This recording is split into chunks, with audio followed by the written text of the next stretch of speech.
Beach, June 6, 1944, World War II. On June 6, 1944, the Allies launched the biggest amphibious landing operation the world has ever seen, Operation Neptune. Around 175,000 men stormed the beaches of Normandy in France, reopening the second front in Europe against Nazi Germany. 50 miles of landing zone was divided into 5 sectors: Utah, Omaha, Gold, Juno, and Sword. In all 5 sectors, Allied troops, despite the element of surprise, sustained great casualties. However, one of them was more devastating than the others. At Omaha Beach, U.S. soldiers suffered the greatest difficulties in achieving their objective. The price they paid on this beach rightfully earned it the nickname Bloody Omaha. As an assault force for securing Omaha Beach, the U.S. Army engaged 43,000 men of the 5th Corps, organized into 2 regimental combat teams. The first was the 16th Regimental Combat Team, made from the 16th Infantry Regiment of the 1st Infantry Division. This was the most experienced unit in the entire U.S. Army. The second was the 116th Regimental Combat Team, formed out of the 116th Infantry Regiment of the National Guard 29th Infantry Division. Each team was allotted a tank battalion for fire support. The 741st Tank Battalion supported the 16th RCT, and the 743rd Tank Battalion offered assistance to the 116th RCT. Both groups also included engineering teams whose task was to breach German obstacles on the beach. As an extra support, 2 Ranger battalions, the 2nd and the 5th, were added, with the task of eliminating the German artillery battery at the nearby Pointe du Hoc village and supporting the western half of the beach. In March 1944, the battle-hardened 352nd Infantry Division replaced the understrength 716th Infantry Division at the Bayou sector of the Normandy defenses. The unit consisted of Eastern Front veterans and fresh conscripts. It consisted of 3 regiments: the 914th, 915th, and 916th Grenadier Regiments, reinforced with the 726th Infantry Regiment of the 716th Infantry Division. The strength of the German defense was 7,800 soldiers. These men were organized into 13 strongpoints of Widerstandsnester, positioned in such a manner to protect the draws, the gullies that cut through the bluffs, allowing for exit off the beach. Each strongpoint was able to provide covering fire to the neighboring ones. The assault sectors at Omaha were codenamed by the U.S. Army from west to east as Charlie Dog, consisting of green, white, and red sections, Easy green and red sections, and Fox green section.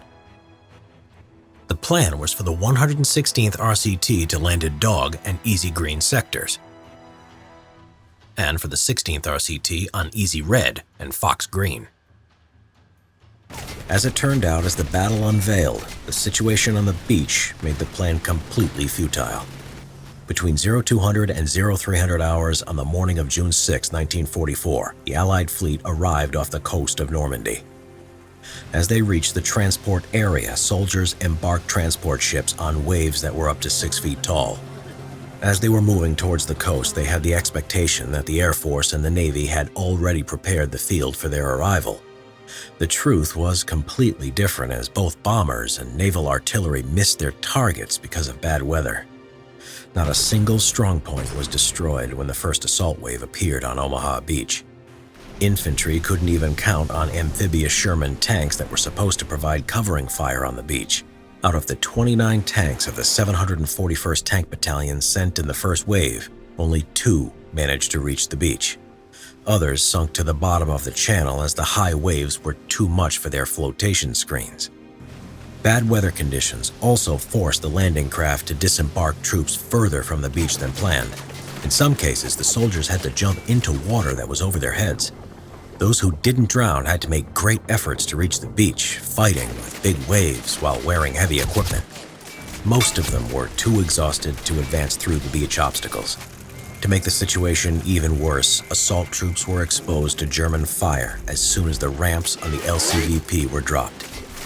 Exposed to fire from deadly MG-42 machine guns, 76mm field guns, 50mm mortars, and mounted 50mm guns, many soldiers were killed instantly before they even jumped into the water. This wasn't the end of it for American assault troops, as low tide and strong wind caused the landing craft to land east of their designated zones.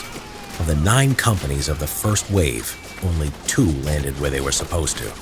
Others were lost as they found themselves on terrain they were not familiar with.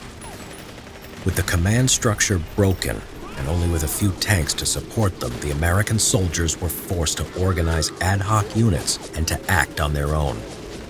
At 0700 hours, the second wave approached the beach. They were expecting to land on clear terrain, but were welcomed in the same manner as the first wave. By 0900 hours, casualties were around 50%. The greatest fighting was around strongpoint WN62. The first breakthrough was when soldiers of Easy Company of the 16th Infantry managed to find an unprotected gap between the 2 enemy strongpoints. After they reached the bluff, they climbed it and made a lateral attack on the German bunkers.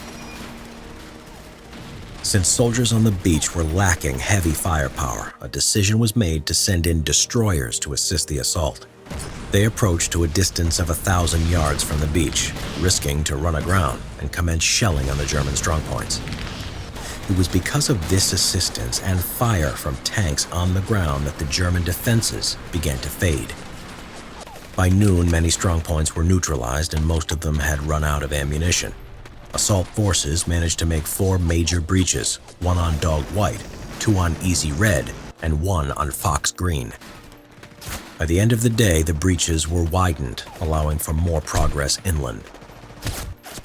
As D-Day was coming to an end, assault forces on Omaha Beach were still in a vulnerable situation, as the beach was still not completely secured. Fortunately, Allied air power managed to cut off German reinforcements, and other sectors had more success, so German forces weren't able to counterattack. The 16th and the 116th Regimental Combat Teams managed to put under their control a piece of territory 10,000 yards wide and 2,000 to 3,000 yards deep. For this small area, they paid a great price. 2,000 to 5,000 had been killed, wounded, or missing in action. It was only after 2 days that the initial D-Day task was complete. The beachhead was secured, and a connection was made with Gold Sector. Of all 5 beaches, Omaha was the only one where Allied troops were put in danger of a complete defeat. It was because of the improvisation of the men on the beach that turned an initial disaster into an eventual victory.